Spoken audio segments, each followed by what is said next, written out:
Dana White est l'image de l'UFC aujourd'hui, mais il n'est pas le fondateur ou le créateur de l'UFC. Aujourd'hui, nous irons à l'ère des dinosaures, au commencement de l'organisation qu'on appelle l'UFC, avant la naissance de la plupart d'entre nous. Aujourd'hui, je vais vous parler de Art Davie, qui est une figure essentielle mais oubliée dans le monde du MMA. Reconnu comme l'un des cofondateurs de l'UFC, son esprit visionnaire et innovant a laissé une grosse empreinte sur les sports de combat, en révolutionnant notre perception et notre appréciation des arts martiaux.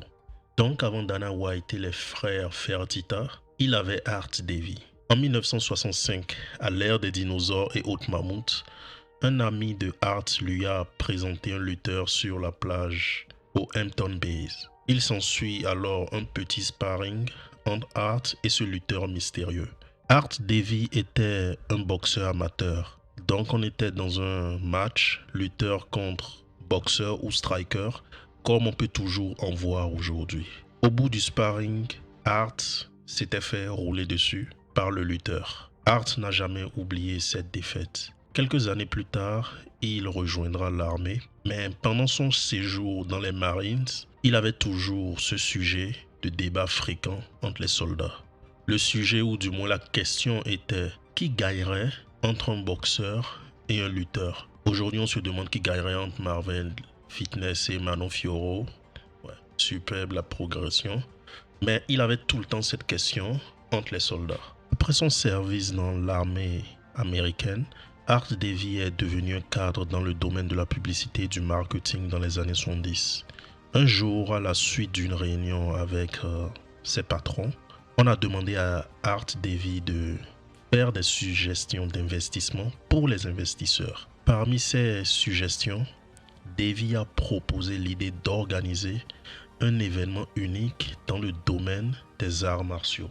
Il s'agissait de l'idée d'origine de l'UFC. Le client de Davie n'a pas retenu son idée de produire un tournoi intitulé World Best Fighter, en français le meilleur combattant de la planète, mais Davie était certain que son idée serait couronnée de succès si elle était bien planifiée. Au cours de ses recherches, Davie est tombé sur un article du magazine Playboy de septembre 1989 présentant l'histoire du légendaire maître brésilien Rorion Gracie et de son clan.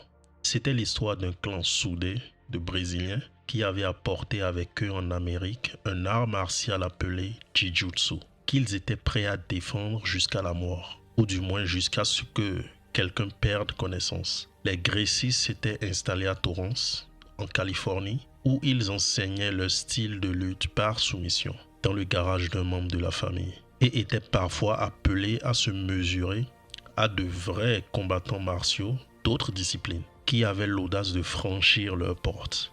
L'article disait que si vous participiez à ce que l'on appelait le défi Gracie, vous faisiez un mano à mano jusqu'à ce que quelqu'un se rende. Art s'est rendu compte, après avoir lu cet article, que l'Académie Gracie était située à 2 rues de son bureau, puisqu'il travaillait aussi à Torrance. Il a alors appelé l'Académie Gracie. Après plusieurs tentatives d'avoir Orion au téléphone, il a finalement pu parler avec lui. Orion Gracie l'a ensuite invité à l'académie. Après plusieurs conversations, Art Davie a réussi à convaincre Orion Gracie de s'associer à lui pour un projet appelé War of the Worlds, en français qui veut dire la guerre des mondes.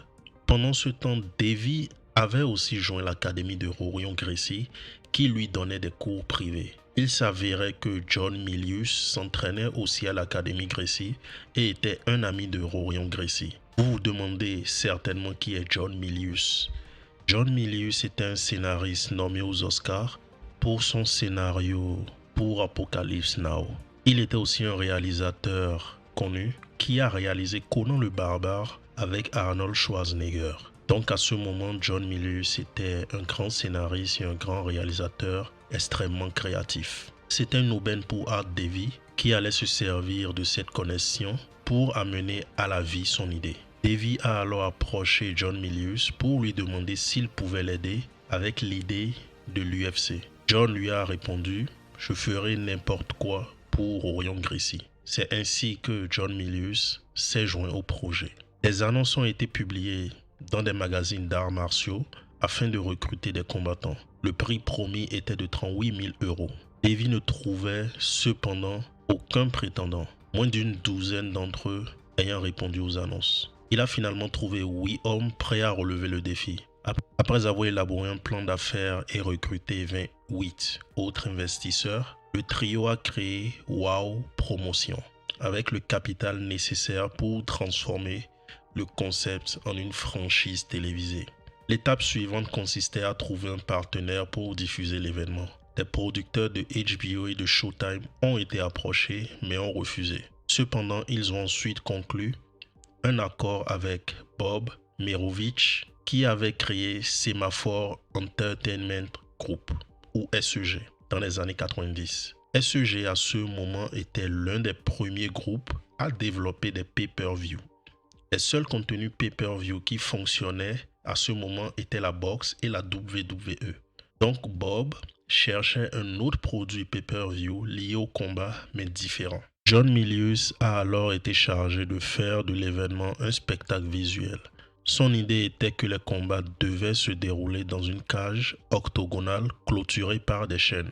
SEG a alors contacté le réalisateur de films et de vidéos, Jason Cousson, qui a conçu la marque déposée de l'octogone. Ainsi est né l'octogone que nous connaissons aujourd'hui. Des règles générales seront ensuite décidées. Les combats seraient sans limite, sans test de dopage, sans règles, sans gants obligatoires, sans note des juges et sans limite de temps. Sans test de dopage, hein. John Jones aurait vraiment aimé ça. Mais bon. Les éliminations par KO, les mises au tapis ou les jets de serviettes des coins seraient les seuls moyens de mettre fin à un combat. L'arbitre ne pouvait intervenir que si le coin jetait la serviette. Ainsi est né le premier événement de l'UFC. La War of the World a été rebaptisée Ultimate Fighting Championship UFC et l'octogone désormais emblématique a été choisi comme centre de compétition. Le premier tournoi à 8 s'est déroulé à la McNichols Sports Arena de Denver dans le Colorado le 12 novembre 1993. Sans Art Davy et tous les autres cofondateurs, nous n'aurions peut-être pas eu ce sport exceptionnel qu'on appelle le MMA.